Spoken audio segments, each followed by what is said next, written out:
La semana pasada estuvimos realizando una predicación sobre la sencillez del Evangelio y la necesidad de volver a esa sencillez si queremos no perdernos demasiado en las vicisitudes de la historia de los cristianos y de la Iglesia, ¿eh?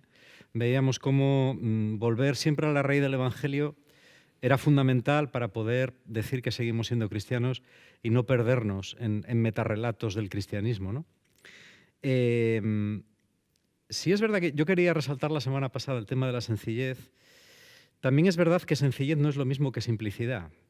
Es decir, mm, el hecho de que el Evangelio sea eminentemente sencillo no significa que sea simple, ¿eh? Sobre todo las repercusiones que esa vida del Evangelio tiene después en nuestra vida. Entonces, en esta asamblea y en otras que, si Dios quiere, tendremos lugar más adelante, bien de forma seguida o alterna, con otras predicaciones, yo quería ir repasando algunos de los aspectos que personalmente considero que son más importantes, no tanto desde el punto de vista teórico, pero sobre todo desde el punto de vista de la realidad de cada persona y de cada día. Es decir, cosas eminentemente prácticas en nuestra vida, ¿vale? Yo esta semana, si me lo permitís, si tenéis la amabilidad de seguir escuchándome, quería tocar un tema que es controvertido, pero a la vez es eficaz, ¿no? Y es hablar del Evangelio como fuente de sanidad interior, como fuente de sanación interior, ¿vale?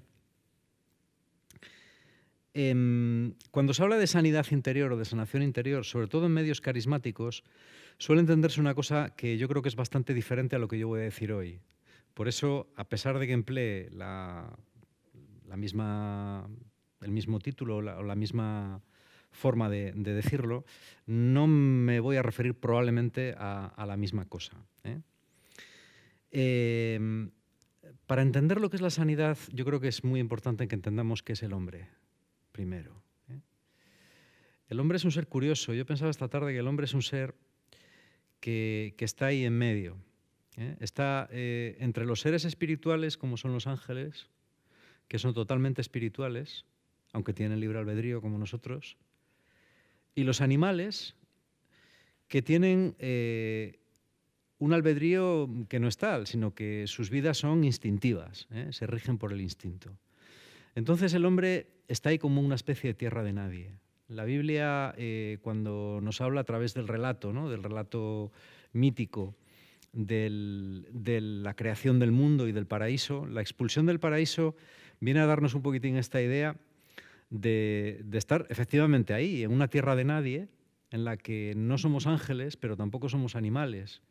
Y esa condición de estar en medio siempre es una condición sufriente, ¿eh? Es una condición de sufrimiento.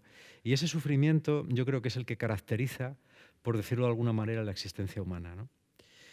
No solamente el sufrimiento, la vida humana tiene muchas cosas, pero yo en la medida en la que me voy haciendo mayor y voy hablando con más gente, sobre todo a nivel profundo, ¿no? Con gente que viene a hablar contigo, a consultarte sus problemas, a pedirte orientación o lo que sea, hay una realidad de la que estoy siempre consciente, ¿no? A la que estoy acostumbrado, y que es la realidad del sufrimiento, ¿eh? Todas las personas tenemos una herida, todas. Las hay que, bueno, pues son heridas o son traumas o son problemas, si queréis, pues más leves, gente que ha tenido más suerte, y hay gente que está literalmente destrozada, es decir, a la cual la vida no la ha tratado bien, han tenido mala pata.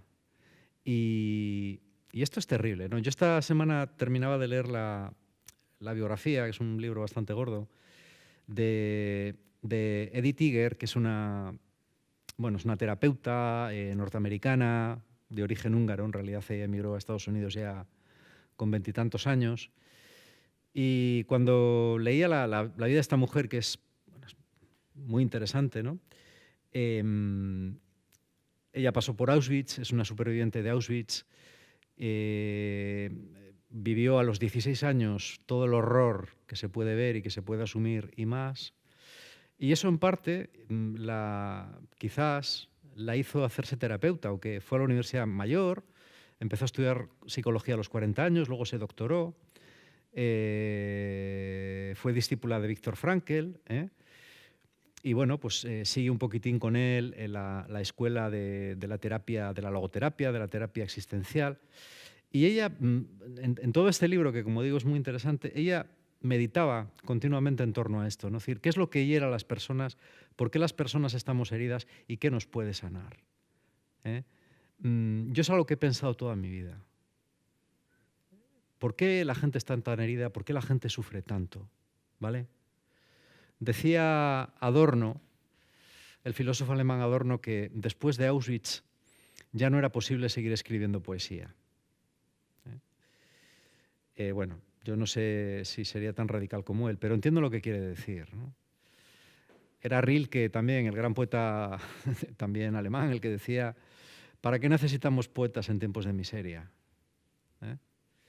Y es verdad que cuando hay tanto sufrimiento, a veces todo lo que pueda parecer fantasía o maravilla o ensimismamiento o tal, pues siempre tiene un regusto a vacío, ¿no? Siempre tiene un regusto. ¿Cómo disfrutar de las cosas tan bonitas que hay en la vida cuando hay tantísima gente que a la vez está sufriendo?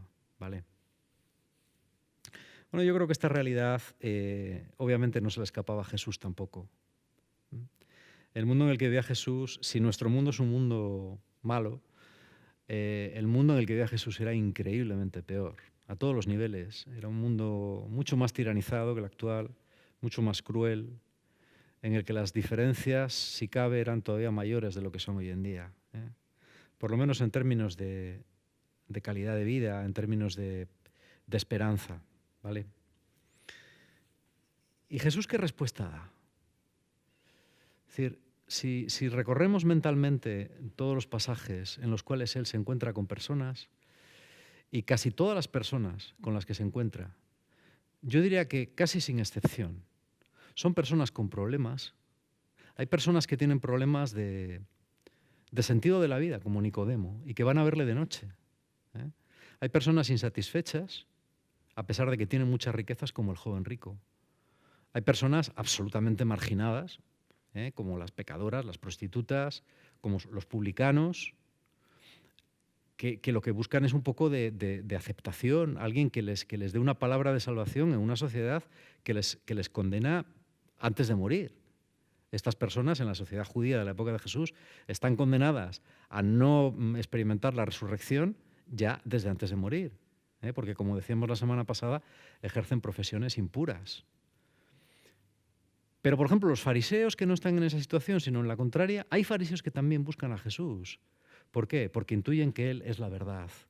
Y ellos tienen una necesidad profunda de verdad. Porque ellos viven en la ley, y la ley nunca salva a nadie. No me extraña que San Pablo dijera que la ley mata, que es solo el Espíritu el que da vida. Cuando nos encontramos con personajes como la viuda de Naín o como las hermanas de Lázaro, le presentan a Jesús la realidad de la muerte. Es que aquel a quien amamos ha muerto y ya no hay remedio. O incluso hay necesidades que son triviales. No deja de ser curioso que, según la tradición de San Juan, el primer milagro que hace Jesús es en las bodas de Caná y consiste en transformar agua en vino.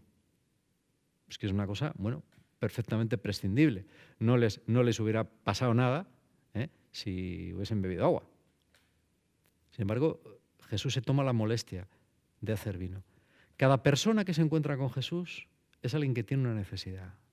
Y frecuentemente, en el 99% de los casos, es alguien que tiene una herida. ¿Vale? Y yo creo que en cada uno de esos personajes, cada uno de nosotros se puede identificar. ¿Por qué? Porque es verdad que yo creo que existen las heridas y yo creo que existe el horror. La crueldad que los hombres han ejercido contra sus semejantes a lo largo de la historia es absolutamente inconcebible. Es decir, hay actos de crueldad que, de una maldad tan absolutamente pavorosa, que cuesta creer que se hayan dado, pero se han dado, han existido. son reales. Y uno puede decir, en un mundo así, ¿qué puede hacer Dios? El hombre tiene salida. Sartre, después de la Segunda Guerra Mundial, decía, el hombre es una pasión inútil. Es una frase muy famosa. El hombre es una pasión inútil. Es algo que no tiene remedio. Ante el horror de la guerra, ¿no? Ante el horror de gente que ha visto cosas, ¿no? Hay gente que no quiere hablar de cosas que ha visto y que te dice, mira, es un poco como el replicante de Blade Runner, ¿no? Cuando se muere, que dice, yo he visto cosas que vosotros no podréis imaginar. Bueno, pues esto es algo parecido, ¿no? Hay cosas tan terribles, la gente te viene con heridas a veces tan grandes, con traumas que han influido tan negativamente en sus vidas, que te entra la tentación de pensar, ¿el hombre es en verdad una pasión inútil? Yo creo que la respuesta, y estoy de verdad profundamente convencido, es decir, hasta los tuétanos, yo creo que la respuesta a la pregunta de Sartre es solamente Jesús. Porque Jesús no predica una fe violenta, no predica una fe de la venganza, no predica una fe del aislamiento del mundo. Es decir, mira, ¿cómo sería el budismo, ¿no? Todo dolor y toda alegría son ilusiones. Tú tienes que entrar en un estado en el que ni el dolor ni la alegría te perturben para poder así vivir en una relativa paz. No, Jesús se enfrenta al dolor. Jesús se enfrenta al dolor de la gente. ¿Y qué hace Jesús con el dolor de la gente? Bueno, hay tres. El ser humano tiene tres necesidades fundamentales. Y se expresan en español, en inglés no es así, pero en español se expresan por tres As. Amor, ayuda y atención. Todos necesitamos esas tres cosas. Un niño pequeño o no tan pequeño básicamente necesita esas tres cosas.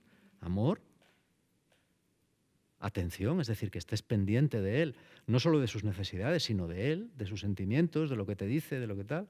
Y después, ayuda. Es decir, ayúdale, asístele en lo que necesite. Si es comer, dale de comer. Si es beber, dale de beber. Si es vestido, dale vestido. Si es lo que sea, ¿no? Todos necesitamos esas tres cosas. Esas tres cosas, además, tienen que ir juntas. El amor no puede ir separado de la atención y la atención no puede ir separada de la ayuda. Cualquiera de las tres, si falla, deja cojas a las otras dos. Es como un taburete sobre tres patas se puede sostener. Sobre cuatro mejor, pero sobre tres puede sostenerse. Sin embargo, sobre dos no.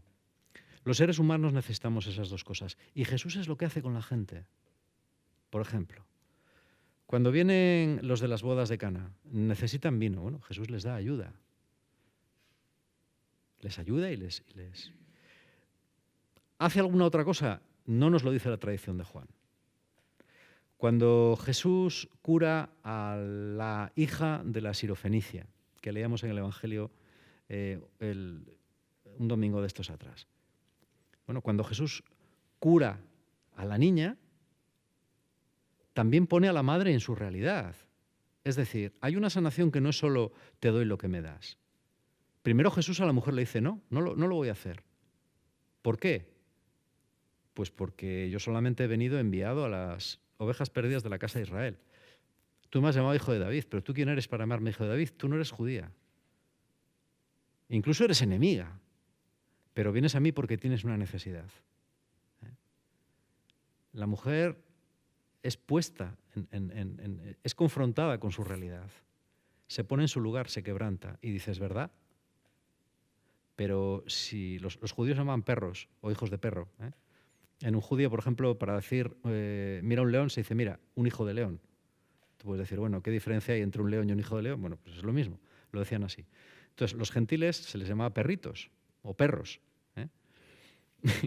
y la mujer le dice, bueno, sí es verdad que soy una perra, pero también es verdad que los perros comen lo que cae de las migajas de los hijos. Y entonces Jesús dice, muy bien, ahí has entrado en tu realidad, sabes quién eres. Grande es tu fe. Pues ahora te voy a conceder las dos cosas. Tienes dos milagros. Primero, que he reconocido quién eres y dónde estás. Y el segundo, que tu hija va a ser curada. Y así sucesivamente. Así sucesivamente. Cuando resucita Lázaro tarda 3 días en llegar. O 4 días. ¿Por qué? Puede haber llegado mucho antes. Porque no se trata solamente de resucitar a su amigo. Se trata de resucitar a su amigo y darles una señal de esperanza y de quién es él a sus 2 hermanas y finalmente a la familia entera. Cuando resucita el hijo de la viuda de Naín, es lo mismo, es un signo mesiánico de que Dios no quiere la muerte ni el dolor. Pero Él siempre va a una sanidad más profunda, más que el hecho en sí. ¿Vale? Yo he estado muchas veces en oraciones de sanidad y bueno, pues incluso yo lo he hecho. Es decir, hubo una época en la que lo hacía así, ¿no? Una persona tenía un problema, se arrodillaba, le ponías las manos y decía, Señor, te rogamos por sanidad por esta persona y ya está. Orabas 5 minutos por ella y decías, ala, ¿no? La gente se sanaba, que yo recuerde, no. ¿Alguna vez se sanó a alguien? No que yo recuerde, ¿vale? Pero ¿eso está mal? No, no está mal. Yo creo que eso está bien. ¿Cuál es el problema? Que Jesús no funciona así. Jesús no funciona mediante acontecimientos. Jesús funciona mediante procesos. Un acontecimiento es algo que pasa de una vez para siempre. Un proceso es algo que tiene un origen, pero que se va desarrollando después poco a poco a lo largo del tiempo. El reino de Dios que Jesús anuncia no es un acontecimiento, o no es solo un acontecimiento. Es un acontecimiento desde el momento en el que Él llega en un momento determinado y predica el reino de Dios. Pero después es un proceso que se va dando a lo largo de la vida. Cuando Dios llega a tu vida, se produce un acontecimiento. Pero ese acontecimiento no sirve de nada si después no sigue un proceso. Con la sanación, desde mi humilde punto de vista y a la conclusión a la que he podido llegar pues, a estas alturas de mi vida, es que la sanación también es un proceso. Y es un proceso en el cual finalmente, y esto es lo que yo pienso, no es tan importante el resultado como el proceso en sí. Es decir, no es tan importante que te sanes del todo o no, sino el proceso de sanación y lo que pasa durante ese proceso. Y esto yo creo que es muy importante, porque mucha gente se confunde. Todos queremos las cosas ya.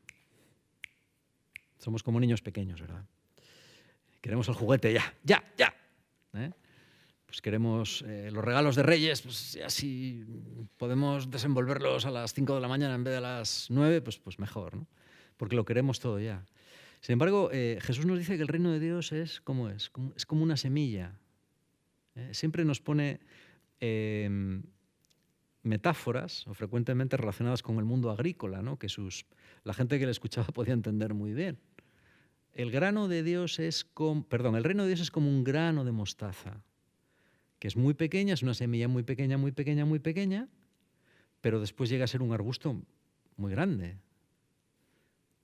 La sanidad es lo mismo. La sanidad es procesual y se va dando en un proceso que va no solamente sanando, sino que va transformando la vida de la persona. Pero no es milagroso. ¿Por qué? Porque los milagros son la excepción, no son la regla. Porque si los milagros fueran la regla y no la excepción, ya no estaríamos en el mundo, estaremos en otro sitio. Los milagros son signos del reino de Dios en plenitud, pero son solo eso, signos de que el reino de Dios ya está aquí. Son como fogonazos que de cuando en cuando nos lo recuerdan. Si los fogonazos fueran continuos, y hay cristianos a quienes yo respeto totalmente, que pretenden vivir así, es decir, todo tiene que ser sobrenatural, todo tiene que ser milagroso, todo tiene que ser ya, todo tiene que ser con cosas extraordinarias, bien. Yo es una teología que respeto, pero que no puedo compartir, que no puedo compartir. que yo no veo real, o por lo menos no veo real en el primer mundo. Si a mí me decís que en África o en otros lugares, precisamente por la enorme necesidad que hay y por la enorme fe que hay relacionada con la necesidad, porque la fe siempre está relacionada con la necesidad, se producen muchos más milagros que aquí, yo te dirías, no me extrañaría nada, no me extrañaría nada. ¿Eh? Pero cuidado, no confundamos lo que son signos con la realidad permanente, porque es peligroso. ¿Por qué es peligroso? Porque te puedes decepcionar en primer lugar y puedes perder la fe. Y en segundo lugar, porque los seres humanos, cuando no se producen los milagros que queremos, muchas veces nos los inventamos. Y esto que digo, lo digo con pleno conocimiento de causa. No digo que lo hagamos con mala intención, pero muchas veces yo he visto inventarse muchísimos milagros y he visto inventarse muchísimas sanaciones y he visto inventarse muchísimas conversiones que al final no eran así, al final no eran tales, ¿vale? Por eso es muy importante entender esto. La sanación es un proceso y es un proceso que lleva toda la vida y es un proceso en el cual el hombre tiene que implicarse. Por ejemplo, Jesús se presenta, o un ciego se presenta delante de Jesús y le dice, quiero ver. Señor, ¿qué quieres que te haga? Quiero ver. La pregunta es, ¿cómo que quieres que te haga? Bueno, pues si soy ciego será evidente que quiero ver. Vale. Jesús se arrodilla, coge saliva,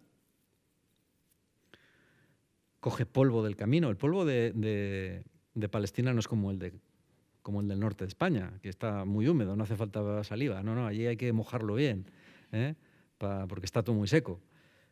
Hace barro, se demora unos buenos 5 minutos o los que sea, y luego le unta el barro en los ojos, y luego le dice, bueno, ahora vete y lávate. Entonces el hombre, deja que le unte de barro con saliva a los ojos. En aquella época eran menos escrupulosos que ahora. Además, no sabían que existían los microbios, con lo cual no tenían que llevar mascarilla, porque como no sabían que las enfermedades se transmiten por microbios, pues no llevaban nada y ya está. El hombre va a lavarse y dice, veo. ¿No? Y yo siempre que leía ese pasaje digo, qué raro, ¿no? O sea, si podía haber hecho a la B, venga. De hecho, otras veces lo hace. ¿Por qué esta vez no? Pues estamos igual que lo de Lázaro. ¿Por qué? Incluso con María. Madre, déjame, que todavía no ha llegado mi hora. Y la madre insiste. ¿Por qué? Porque si al final está claro el desenlace cuál va a ser. El tío va a ver, el vino se va a producir, el muerto va a resucitar. ¿Por qué esta demora? ¿Por qué esta...? Porque cuando Dios actúa, el hombre suda. Este es un proverbio que me encanta. Cuando Dios obra, el hombre suda. Porque si el hombre no suda, y es todo a base de milagros de Dios, eso no es cristianismo auténtico. ¿Vale? Y esto que digo y que puede parecer pues, una anécdota o una chorradita, tiene importantes repercusiones teológicas e importantes repercusiones en la vida práctica de los cristianos de cada día. ¿Vale? Lo repito otra vez. Cuando Dios trabaja, el hombre suda. Cuando tenemos patologías en nuestra manera de comportarnos, cuando somos envidiosos, cuando estamos quejándonos todo el día, cuando sentimos o estamos diciendo que son injustos con nosotros, o con el vecino, o con quien sea, cuando estamos proyectando amargura continuamente a nuestro alrededor, cuando tenemos dolor y por el dolor que tenemos hacemos sufrir a los demás, cuando no nos queremos nada, ni nos gustamos nada, necesitamos sanidad. Cuando convertimos el mundo en una especie de lugar de buenos y malos, de blancos y negros, de arribas y abajos, sin matices, es porque estamos heridos, es porque estamos mal. Cuando estamos deprimidos, no digo depresiones de tipo bioquímico, sino deprimidos pues por nuestras circunstancias o deprimidos por nuestras distorsiones cognitivas o porque nos parece que el mundo está en nuestra contra o porque nos parece que es que no nos quieren lo suficiente o porque nos parece que los demás siempre se salen con la suya y a nosotros siempre nos toca perder y estamos enrabietados y no reconocemos esa rabia ni expresamos nuestra ira, reprimimos nuestra ira y nos convertimos en unos pasivos agresivos, pero seguimos ahí almacenando esa agresividad y ese dolor y ese resentimiento contra los demás. Necesitamos sanación. La gente que se encontraba y que iba a pedirle cosas a Jesús también era así. Los discípulos también necesitaban sanación. Pedro era un bocas y necesitaba sanación. Los celotes, que pensaban que ellos eran los puros y los buenos y que los romanos eran tan absolutamente despreciables que lo único que merecían era la muerte, también necesitaban sanación. Y Jesús tenía discípulos celotas. Los publicanos que decían, de perdidos al río, aquí tanto tienes, tanto vales, y mira, vamos a almacenar riquezas, que en esta vida no me veas mal pasar, que en la otra no me verás penar. Es un refrán muy castellano, pero ya seguramente que los publicanos pensaban algo así. También necesitaban sanación. Las prostitutas también. Las prostitutas que eran utilizadas por hombres que después las despreciaban. ¿No? Qué curioso. Eso siempre me ha hecho una gracia. Esa gente también necesitaba sanación. Pero Jesús no les da la sanación así tal cual. ¿Qué hace la pecadora perdonada? Entra en casa de un fariseo, donde lo más normal hubiera sido que le hubieran agarrado los pelos, le hubieran dado una patada en el trasero. Iba a decir otra palabra, pero me he acordado ahora mismo de América Latina, que también nos ven allí. Y lo hubieran echado. Pero la mujer entra. Es una tía valiente. Se arriesga a que le den unos palos. En aquella época dar unos palos no era como ahora. Pues, si había que dar unos palos a cualquiera, pues se los dabas y ya está. Pues se lo dice hasta el libro del Eclesiástico, ¿no? Pues si tienes un criado, dale unos buenos palos, que seguro que le sientan bien, ¿vale?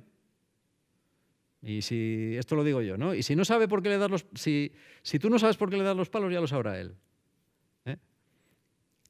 Le podrían haber pegado, la podrían haber arrojado. Podría haberle pasado algo malo. Encima, se acerca a Jesús, que es tenido por un hombre santo, y lo toca. Y al tocarlo, lo impurifica. Y al impurificarlo a él, probablemente, yo no sé exactamente lo que dirán los maestros del Talmud, aquí habría una discusión de varias horas, sí, al quedar impurificado Jesús, también quedaba impurificada la casa, con lo cual todo el banquete se iba a tomar por saco. Pues menuda faena había hecho la buena señora. Era como para cogerla y tirarla a un pozo. Bueno, no, porque entonces el pozo también quedaría impurificado y no podrían sacar agua de él. Bueno, es igual. Se la juega. Se la juega.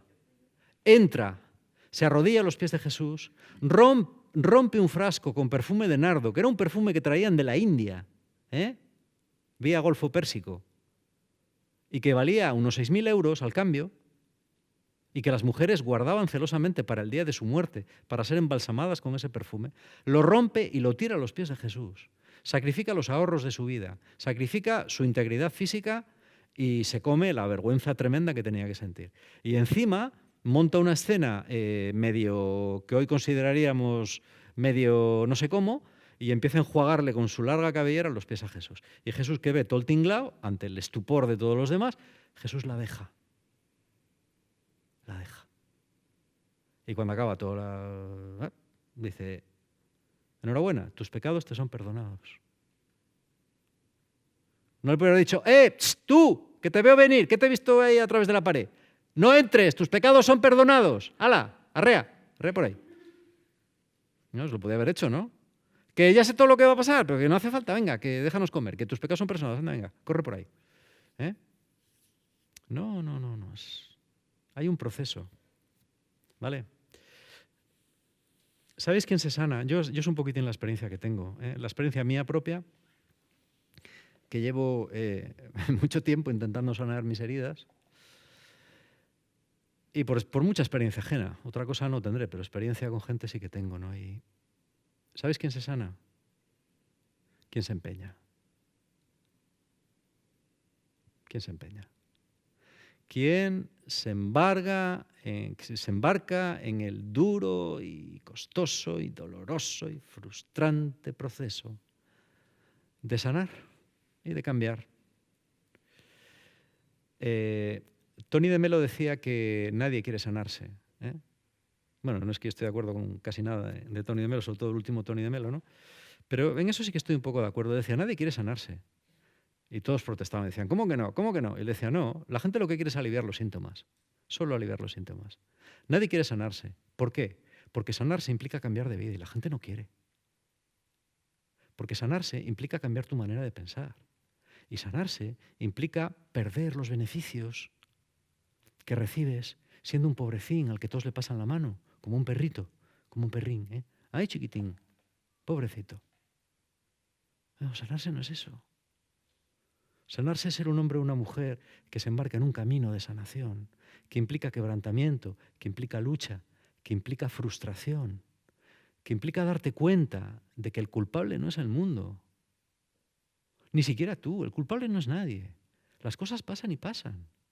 El culpable no es tu madre, que era una tal, o tu padre que bebía, ¿eh? Esos claro que pudieron infringirte heridas, pero también ellos son víctimas. Aquí todos somos víctimas y verdugos, somos como erizos que se pinchan unos a otros. El problema no es quién causó el daño, porque tú también causas daño. El problema es cómo se cura el daño. Y ese es el proceso en el que nos tenemos que embarcar.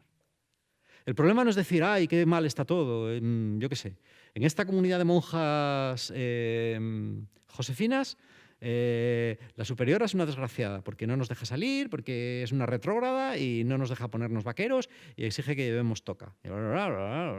Pues mira, habla con la superiora, ¿eh? Intenta convencerla y puedes obedecer o puedes largarte, pero no te quedes y estés ahí criticando a la superiora, ¿eh? O secuéstrala, o no sé, o convoca intenta cambiar las reglas para que haya elecciones anticipadas, pero haz algo, mira tus posibilidades y haz algo. No te quejes, porque eso no ayuda, ¿vale?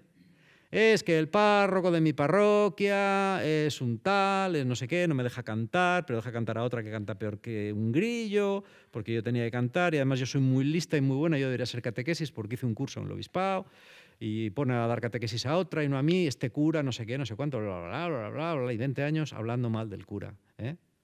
Pues lo mismo, es decir, no sé, pues habla con él, acepta lo que te dice,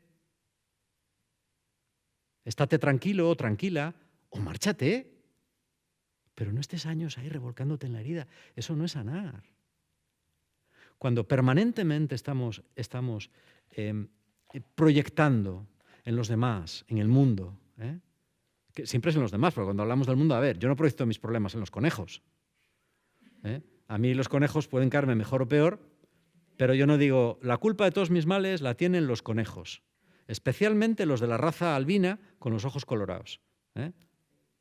No, siempre son los seres humanos, siempre son los seres humanos, ¿vale? Cuando estamos continuamente proyectando nuestro malestar en los demás, es que estamos mal nosotros, de verdad. Pero que nos pasa a todos, sin excepción. Esto nos pasa a todos. La diferencia es que hay gente que lo sabe y hay gente que no. Y la gente que lo sabe, pues una de dos, o cambia, o se va, o se implica en un proceso de sanación. Esto es muy importante, ¿eh? Yo otra cosa que pensaba esta semana, leyendo el libro de... Bueno, porque ella la segunda parte del libro de su biografía habla de casos terapéuticos, ¿no? Muy interesantes. Y ella decía, es que al final no puedes hacer responsable a nadie de que te llene. No puedes hacer de que te haga feliz. Es que yo quiero a alguien que me haga feliz. Yo quiero a alguien que me haga sentir especial. Yo quiero a alguien que me haga sentir querido. Mira, si tú no te sientes especial, si tú no te amas a ti mismo, si tú no te quieres a ti mismo, ya puede venir el mundo entero que vas a seguir sintiéndote igual de insatisfecho e igual de desgraciado. Esas cosas solo te las puedes dar tú. Yo cada vez me convenzo más, y eso cualquier terapeuta bueno te lo dirá, que solamente tú te puedes curar a ti mismo. Un médico puede darte unas pastillas que ayuden a tu cerebro a funcionar mejor, o a tu hígado o a tus juanetes. Vale, eso está bien. Pero sanarte interiormente solamente puedes hacerlo tú mismo con la ayuda de Dios. Y es un proceso. Y normalmente no hay milagros, porque el mayor milagro es lo que pasa durante el proceso. ¿Eh? Es como la vida. Muchas veces pensamos, ¿cuál será el objetivo de nuestra vida? ¿Cuándo llegará? Y te das cuenta de que el objetivo era el viaje. Pasa que muchas veces te das cuenta cuando ya te estás muriendo. Dices, o sea que la vida era esto, ¿no? Como dice el refrán, la vida es eso que pasa mientras piensas en otras cosas. ¿Eh? Yo creo que es importante darse cuenta con esto, ¿no? De esto. Cuando entramos en este camino de tomar las riendas de nuestra propia vida y de reconocer que la culpa no está en los demás, que los problemas no están en los demás, ni en Podemos, ni en Vox, ni en la situación, ni en que el gobierno sea así o asao. Esas cosas pueden afectarnos, pero muy secundariamente. El problema somos siempre nosotros. La buena noticia es que nosotros, que somos el problema, somos precisamente, fíjate tú qué casualidad, los únicos a quienes podemos cambiar. Intentar cambiar a los demás para sentirnos bien nosotros es intentar mover la luna. No se puede. Solo te puedes cambiar a ti mismo.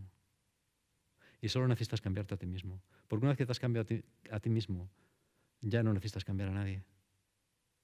Ya sabes si quedarte y aceptar o largarte. Pero no te quejas más. Porque están claras las cosas. Bueno. Yo creo que básicamente voy a acabar con una anécdota. Una vez, ya la he contado algunas veces, pero una vez venía yo de un viaje a ATC, veníamos de Alemania creo que era, y en aquella época que no se habían inventado los aviones low cost, se viajaba en autobús. O sea, si tú querías ir a Alemania, pues ibas en autobús. Y recuerdo que se venía de una tirada, ¿vale? O sea, Alemania, Torlavega, de una tirada. Y recuerdo que yo iba sentado al lado de una chica que, bueno, yo creo que la chica tenía problemas, tenía comportamientos un poco histriónicos y necesitaba llamar la atención y bueno, pues todo el mundo veníamos de TSE, de esto de Ubicaritas, et amor, Deus y Bies, de todas estas cosas, ¿no? Hay que amarse y amarse, y todo el mundo le pasaba ay, pobrecita, ay, pobrecita. ¿Cuál era el resultado? Pues que la chica cada vez estaba peor, ¿no? De tanto amor estaba hecha un Cristo bendito. Total que generalmente en esos viajes pues la gente se cambia mucho de sitio, porque claro, es un aburrimiento muy grande. Entonces, si cambias de compañero te aburres menos, ¿no? En los autobuses tampoco tenían películas como los de ahora y no se ha inventado el móvil, así que aquello, imaginaos lo que era.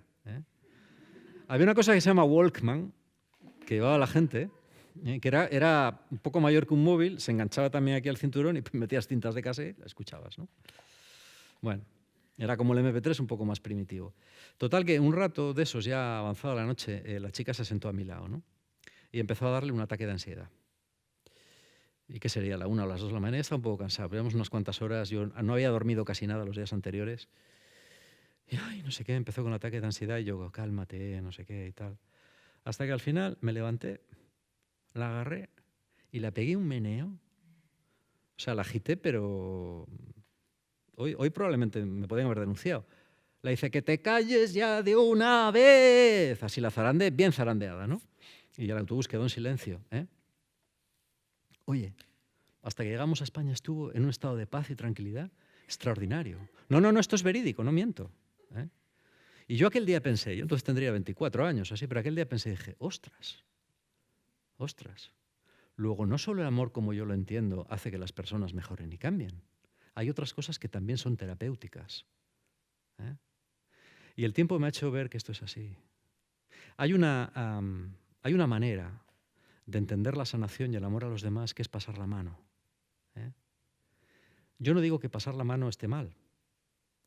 Lo que digo es que si pasar la mano convierte a una persona en un dependiente y un débil y no permite que esa persona entre en la asunción de responsabilidad que implica ser adulto, renunciar a las fantasías infantiles y a los sueños infantiles y empezar a vivir como un adulto.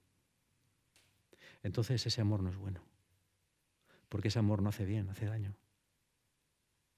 Cuando hay una herida, una forma de tratar la herida es con un analgésico. ¿Te duele? No te preocupes, te meto analgésico y ya no te duele. Ya, pero es que los gérmenes patógenos que están en la herida y que provocan la infección, su acción sobre los nervios la calma el analgésico, pero su acción patógena no. Entonces, ¿qué hay que hacer? Pues se coge un bisturí, se abre la herida, se aprieta para que salga el pus, duele mucho, luego se limpia la herida bien con agua oxigenada, con lo que sea, se venda, se echa betadine y te tomas unos antibióticos y al cabo de una semana estás como una rosa, pero te duele. ¿Por qué? Porque la sanidad a veces es dolorosa. Esa forma de entender el cristianismo o de entender la caridad con los demás, que es pasar la mano sin ayudar a las personas a que crezcan, para mí no es caridad evangélica. ¿Por qué no es caridad evangélica? Porque Jesús no hace eso. La sanidad interior es un viaje y bienaventurados aquellos que se embarcan en él. Con esto termino.